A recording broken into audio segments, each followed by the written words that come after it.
Congress party 5 सीटें लेने में कामयाब रही और वो आपसे हिसाब मांग रहे हैं, आप हिसाब क्यों नहीं दे रहे? चोर मांगे हिसाब। आज ये कलयुग है जी।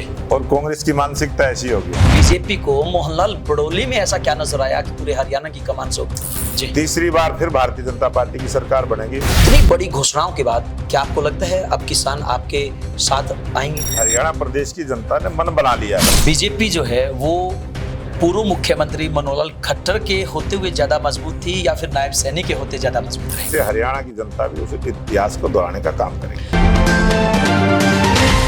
दोस्तों नमस्कार, मैं हूं अजय लोहान और आप देख रहे हैं बिंदास हरियाणा के खास कार्यक्रम खास शख्सियत में आज हमारे साथ खास मेहमान मौजूद हैं मोहनलाल बड़ोली जी, बीजेपी के प्रदेश अध्यक्ष। 2024 के विधानसभा चुनाव को लेकर बिगुल बज चुका है और तमाम पार्टियों की तरफ से रणनीति बनाई जा रही है।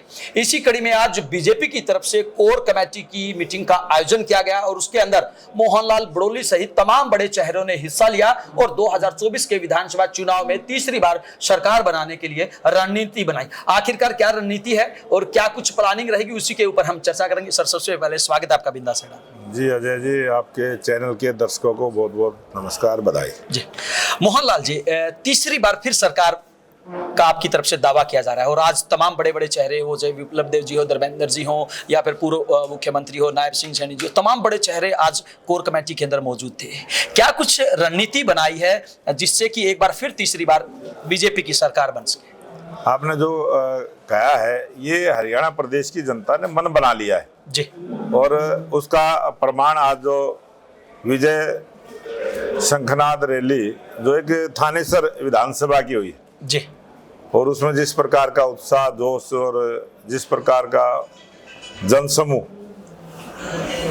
आशीर्वाद के लिए पहुंचा जी, और हमारे लोकप्रिय मुख्यमंत्री नायब सिंह सैनी जो एक घोषणाएं की, और आज हरियाणा पूरे देश के अंदर ऐसा प्रांत बना जो किसान की सभी फसलें एमएसपी रेट पर खरीदेगा। जी, इस प्रकार का बहुत सारे हमारी सरकार ने काम किए हैं और आज मैं मानता हूं कि हरियाणा प्रदेश की जनता भारतीय जनता पार्टी को तीसरी बार नायब सिंह सैनी जी को नेतृत्व में सरकार बनाने के पूरे मूड में है और वो सरकार बनेगी। जी मोहनलाल जी, जब भी बीजेपी की मीटिंग की बात आती है, जब भी कोई मीटिंग का आयोजन होता है और खास तौर से कोर कमेटी का, तो तमाम जो टिकटार्थी हैं बीजेपी की तरफ से उनके दिलों की धड़कन बढ़ जाती है।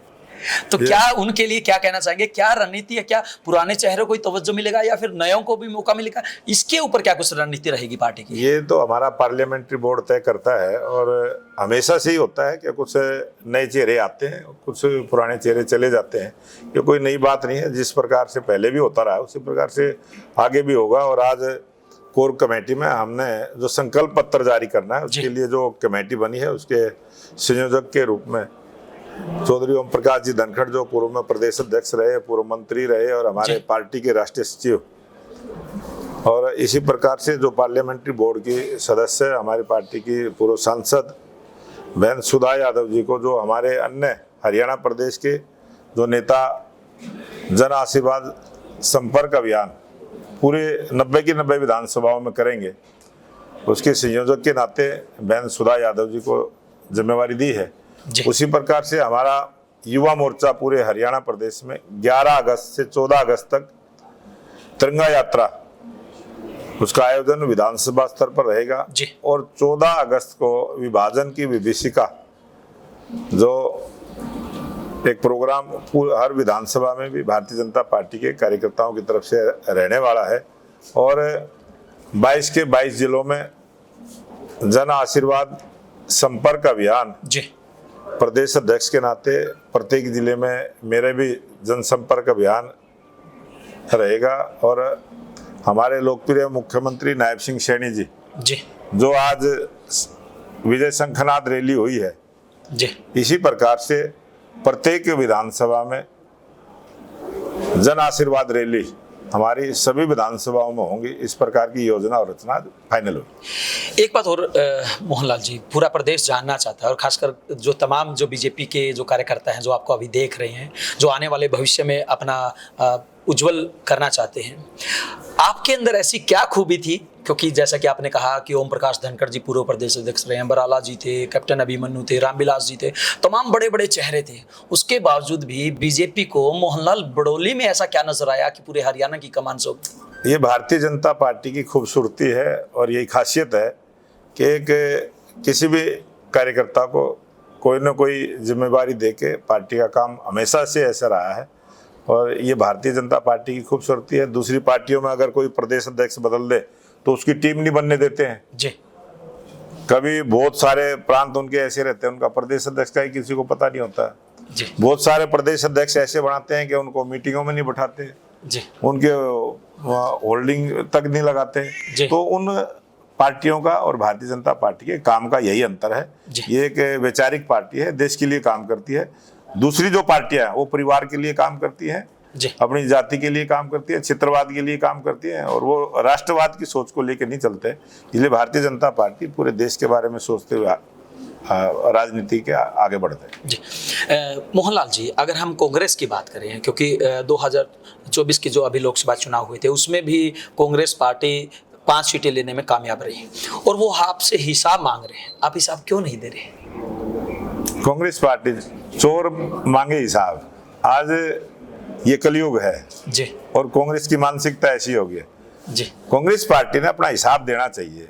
जब लोगों ने कांग्रेस पार्टी को नकार दिया जी, जब विपक्ष में बैठने के लायक भी नहीं रहे अपना, तब हिसाब उन्होंने, जनता ने हिसाब दिया, वो विपक्ष के लायक भी नहीं छोड़े। और आज भी 99 सांसद कांग्रेस के हैं और वो ये मानते हैं कि 100 में से 99 हैं जी। ये कांग्रेस की बहुत बड़ी भूल है। 543 में 99 आए हैं और वो आज इतने उत्साह में है। ये कांग्रेस पार्टी जिस प्रकार के उत्साह में है, जिस प्रकार से झूठ बोलने का काम किया, देश की जनता जानती है। और ये काट की हांडी एक बार चढ़ती है, बार बार नहीं चढ़ती। और इस चुनाव के रिजल्ट से जो कांग्रेस पार्टी उत्साह में है, इस विधानसभा चुनाव में जब भारतीय जनता पार्टी की तीसरी बार सरकार बनेगी तो उनका हिसाब उनकी समझ में आ जाएगी। 2024 के विधानसभा चुनाव के लिए शंखनाद बीजेपी की तरफ से कर दिया गया है, तो आपको क्या लगता है जो किसान कुछ समय पहले नाराज थे, आज जिस प्रकार से 133 करोड़ की घोषणा एक की गई है, 137 करोड़ की घोषणा एक की गई है, तो इतनी बड़ी घोषणाओं के बाद क्या आपको लगता है अब किसान आपके साथ आएंगे? किसान भारतीय जनता पार्टी के साथ रहा है। किसान का जो मूड है, कुछ लोगों ने बहुत सारा प्रयास किया है और बहुत सारे आंदोलन चलाए हैं, बहुत सारी झूठ बोली है और आज किसान की समझ में आई है कि भारतीय जनता पार्टी किसान की हितैषी सरकार है। प्रत्येक वर्ग के लिए भारतीय जनता पार्टी की सरकार ने काम किया, चाहे महिला हो, चाहे युवा हो, चाहे किसान हो, चाहे गरीब हो, सब वर्गों के लिए काम करने वाली सरकार हमारी भारतीय जनता पार्टी की सरकार है। और जहां भारतीय जनता पार्टी की सरकारें बनती हैं, इसलिए वो बार बार भारतीय जनता पार्टी की सरकारें देश की जनता चुनती है। और इसी प्रकार से जैसे लोकप्रिय मुख्यमंत्री नायब सिंह सैनी जी आज हरियाणा प्रदेश में है, तीसरी बार फिर भारतीय जनता पार्टी की सरकार बनेगी।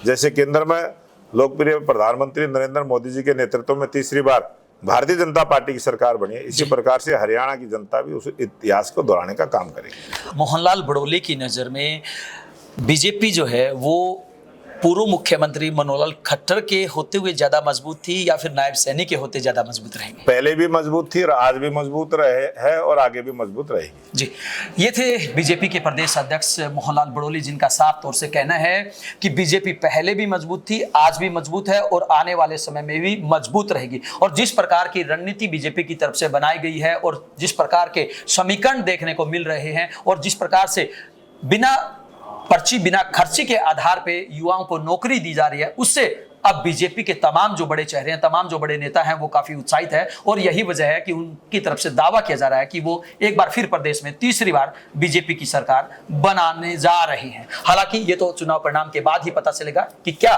लोकसभा चुनाव की तरह 5 सीटें जिस प्रकार से दोनों बराबर रही, वैसे ही परिणाम या उससे अलग हट के परिणाम 2024 के विधानसभा चुनाव में देखने को मिलेंगे। दीजिए आपके अपने साथी अजय लोहान को इजाजत। नमस्कार। नमस्कार।